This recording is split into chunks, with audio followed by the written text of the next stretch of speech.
Hey PCHers, it's Ms. Carp here.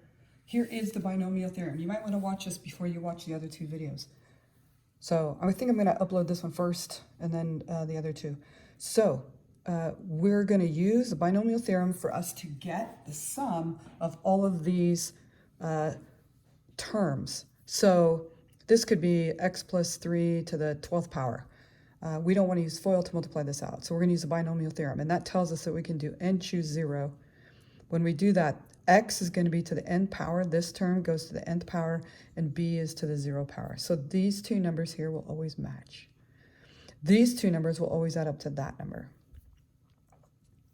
All right. So now we're going to have n choose 1, and we're going to have x and b to the 1, and then this is going to be to the n minus 1. So if I added these two up, I'm back to n. Plus, now we're going to have n choose 2. For the next term, and this can be x, b to the 2, and n minus 2. And then we're going to have the next term, which is n choose 3, x times b to the 3rd power, and then n minus 3. And then we're going to have all of the terms in between, and we're going to go all the way up to n choose n. This will be x to the 0, and this will be b to the n. So these basically switch spots. So n plus 0 is n. So all of this means to us, if we took all of these and we took the sum of all of them using sigma notation, this would be n, this would be your x and your b, but we have to have something like tell you where to start.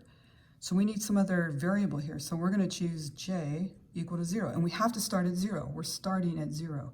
So that comes from here. We're going to go up to what number? What number did we go up to? We went up to n.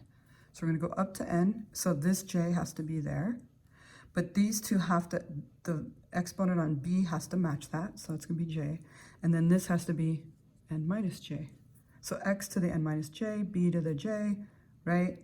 And this is our binomial theorem. Now how we use this is what's really cool. So there's your binomial theorem. Right? Keep in mind that x and b are real numbers, and this is for any positive integer n. This is a positive integer. Okay? All right. Have fun.